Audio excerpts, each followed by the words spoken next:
अस्सलाम वालेकुम dear students. आज जो हम पढ़ने जा रहे हैं वो है मॉलिक्यूल्स। एटम्स हमने प्रीवियस लेक्चर में डिस्कस किए थे क्या होते हैं, उसके बाद हमने सिंबल्स देखे थे। तो आज हम पढ़ने जा रहे हैं molecules. What are molecules? Molecules क्या होते हैं? अगर हम डेफिनेशन पे जाएंगे तो मॉलिक्यूल क्या होता है? A molecule is an electrically neutral group of two or more atoms chemically bonded together. The forces which hold the atoms together in a molecule are called covalent bonds. देखो क्या होता है मॉलिक्यूल? मॉलिक्यूल होता है electrically neutral group जिस पे कोई charge नहीं होती है of two or more atoms. जब दो या दो से ज़्यादा एटम्स आपस में कंबाइन करेंगे, उनकी केमिकल कॉम्बिनेशन होगी तो वो बनाते हैं मॉलिक्यूल। और वो फोर्सेस जो इन एटम्स को आपस में कंबाइन करके रखते हैं उनको कहते हैं हम कोवैलेंट बॉन्ड्स। आया समझ?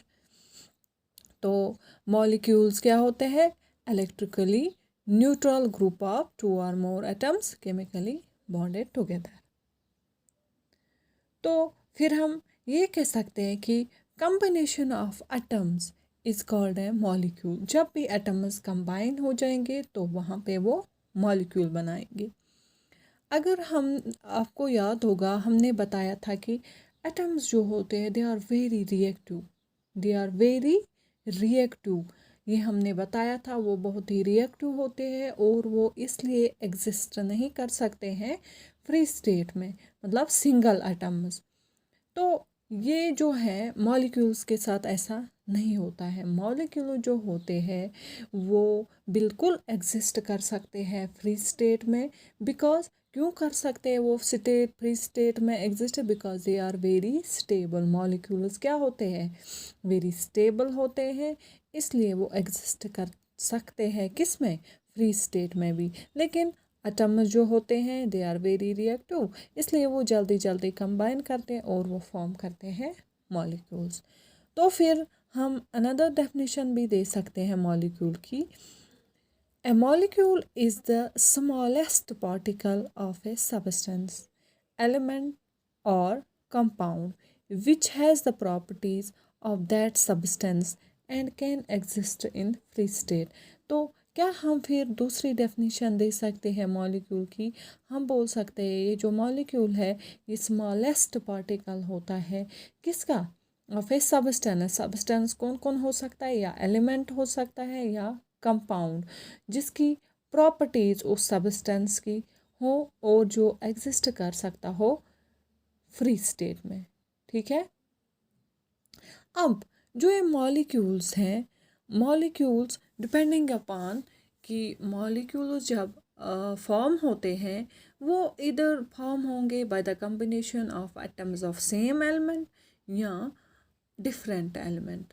इसलिए जो डिपेंडिंग अपॉन दैट, तो there are two types of molecules.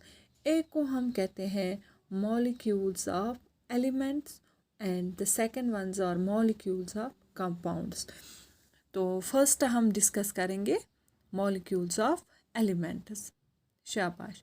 अब क्या होते हैं मॉलिक्यूल्स ऑफ एलिमेंट्स?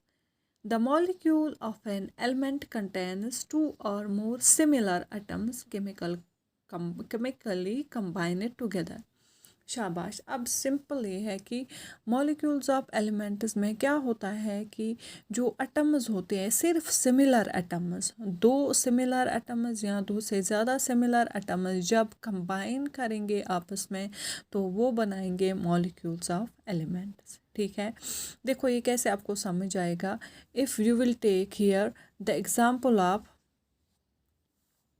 शाबाश, यहाँ पे आप एग्जाम्पल लोगे हाइड्रोजन मॉलिक्यूल कैसे फॉर्म होता है। For example when H combines with another H atom combines with another H atom they will form H2, that is hydrogen molecule. और ये जो हाइड्रोजन मॉलिक्यूल है, ऐसे फॉर एग्जांपल है हाइड्रोजन हाइड्रोजन, ये दोनों जो एटम्स होते हैं ये सिमिलर होते हैं, और जब वो कंबाइन करते हैं तो फॉर्म करते हैं हाइड्रोजन मॉलिक्यूल। तो यहाँ पे ये किसकी एग्जांपल फिर आएगी, मॉलिक्यूल्स ऑफ एलिमेंट्स। इसी तरह आप दूसरी एग्जांपल दे सकते हो, N2 नाइट्रोजन जो होता है, नाइट्रोजन गैस, वो एग्जिस्ट कर सकता है एज N2 मॉलिक्यूल्स, है ना। इसी तरह है oxygen O2 molecule, chlorine gas exist करता है एज Cl2 मॉलिक्यूल्स। तो ये N और N यहाँ पे अगर हम देखेंगे, it is nitrogen molecule, it is formed of by the combination of two similar nitrogen atoms N and N, ठीक है। तो ये भी होगा मॉलिक्यूल ऑफ एलिमेंट। इसी तरह एग्जांपल दे सकते हैं Cl2 की, O2 की, P4 भी एग्जांपल दे सकते हैं, O3 भी एग्जांपल ऑफ दे सकते हैं, ठीक है। अब ये O3 जो होता है इट इज़ ओजोन। इसमें क्या होता है, ओजोन में 3 ऑक्सीजन एटम्स आपस में कंबाइन करते हैं, ठीक है।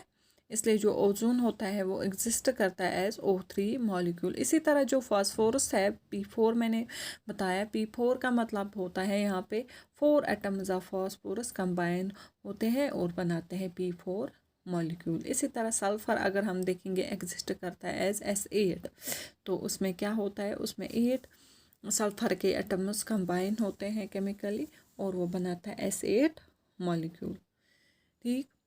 अब और चीज़ एक यहाँ पे आप याद रखेंगे, number of atoms present in one molecule of an element is called it is atomicity.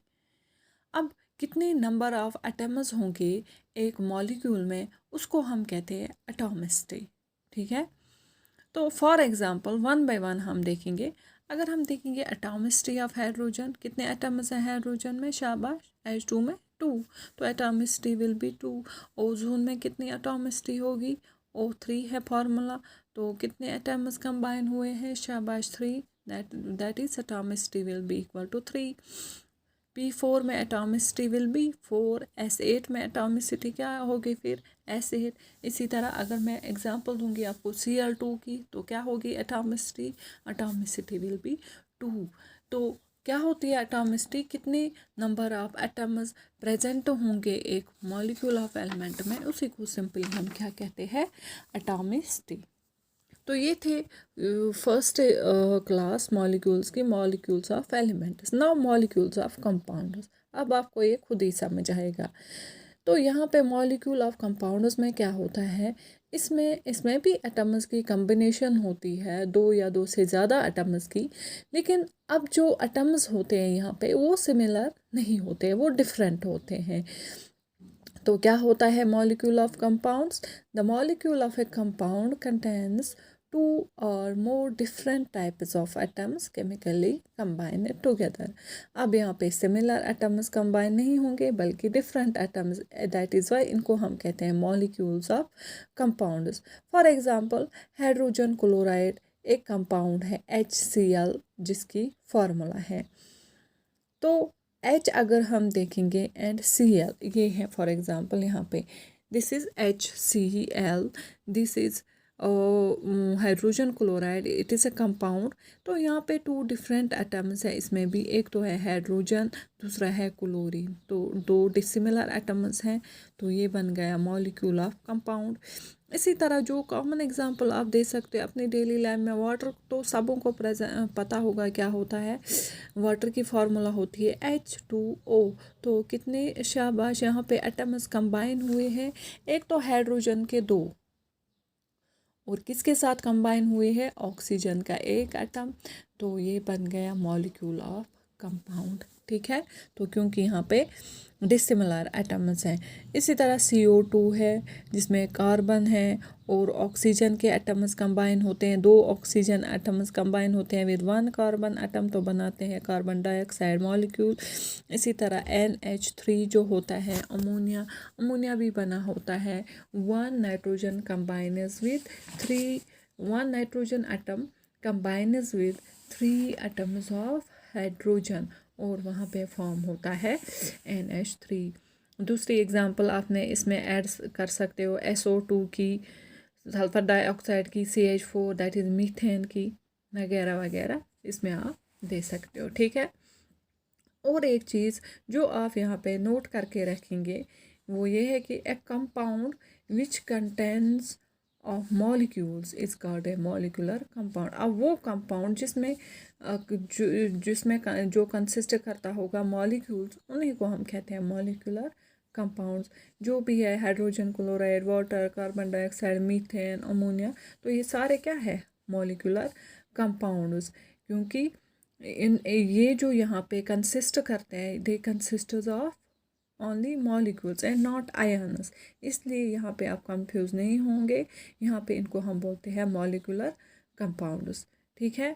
तो this was all about molecules. हमने पढ़ा मॉलिक्यूल्स क्या होते हैं, what are types of molecules. दो टाइप्स होते हैं, molecules of elements and molecules of compounds. ठीक है। तो आज के टॉपिक में हम इतना ही डिस्कस करेंगे। Thank you.